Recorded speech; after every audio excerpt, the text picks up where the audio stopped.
Well, something I do want to say on top of Renze's is I haven't seen this many beautiful people in one place ever.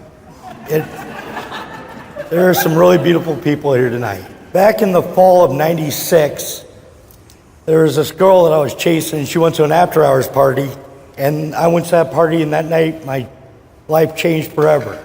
Instead of hanging out with the girl, I met Renze, and we stayed up all night talking and trying to figure out the world's problems. And I remember the last thing he brought up. He goes, so what do you think about the death penalty? I'm like, I don't know. And he says, well, do you believe in an eye for an eye and a tooth for a tooth? I said, well, of course. Don't you? And he goes, no, I really don't want to live in a world where everybody's blind and never smiles.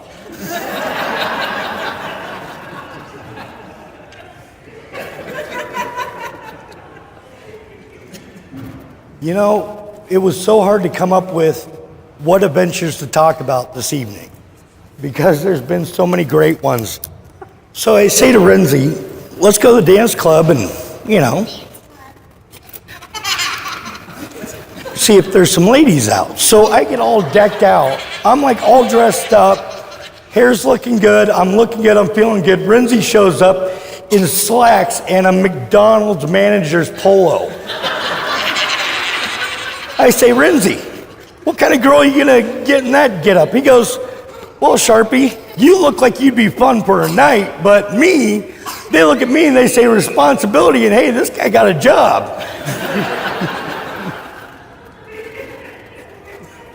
It's one thing I've always admired about Renze is his confidence in everything he does. So I'm gonna start with the first big adventure was our trip to Wisconsin, our first trip to Wisconsin.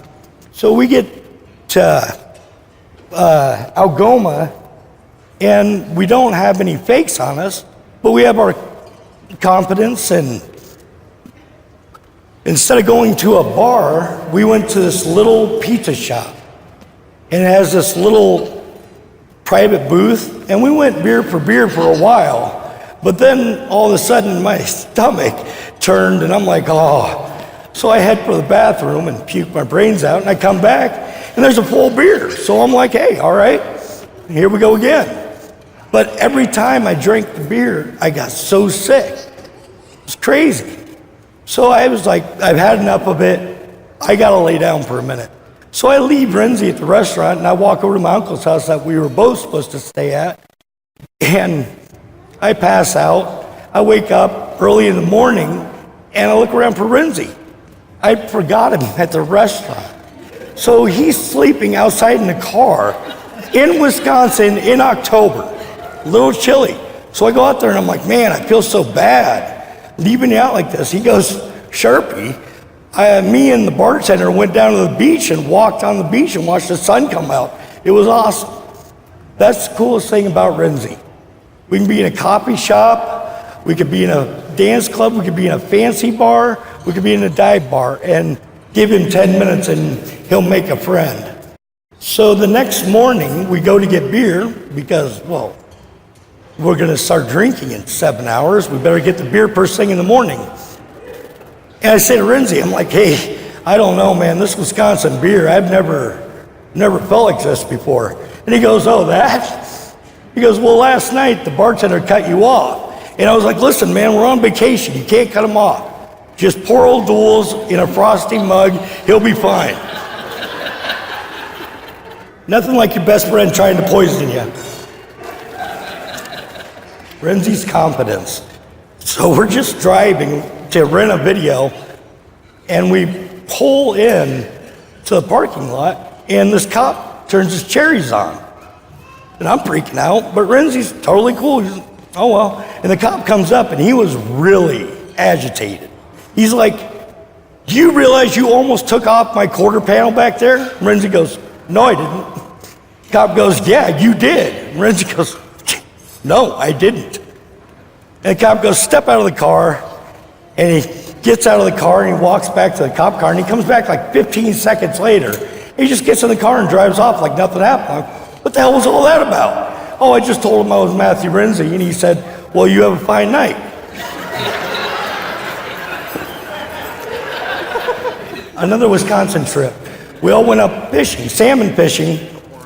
We find our spot along the river, and I hook into a big fish. I mean, a big fish. And I'm freaking out. Somebody grab the frickin' net. Renze goes, I got it. And he runs off, and he comes back with a net. And we land this monster. And my other buddy goes, where'd you get that net? And Renze goes, out of your truck. He goes, that's not my net. Renze goes, I got it out of your truck. So about a half hour later, here comes these two fishermen.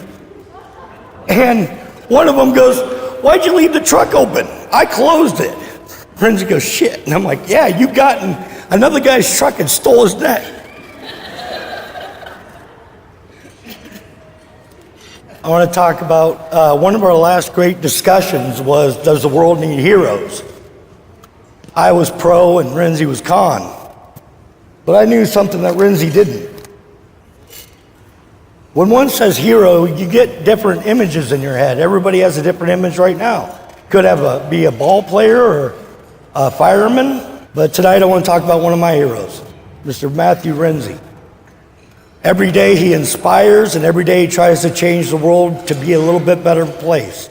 I was diagnosed with an illness a few years ago, and Renze took it upon himself to research everything about it so he could help me through it. He's one of the best men I've ever met. I'm sorry I skipped one part, and this is important. So Renze and I go to Joe's Crab Shack, and he's telling me about this girl he met. Oh man, he says, she's so smart and she's gorgeous, and just goes on and on. Every description he said about her, he got a little more excited. I've never seen Renze off keel. He was giddy. He's like, this girl's, oh man. And I couldn't wait to meet her.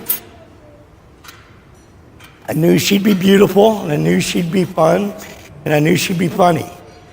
But I'll tell you what got me was this enormous laugh out of this little girl. I knew I loved her at first sight. May your passion run as deep as the spiced mines on Dune, and may your friendship always be loyal, fun, and whimsical, like Pete and Elliot. Thanks, guys. I love you.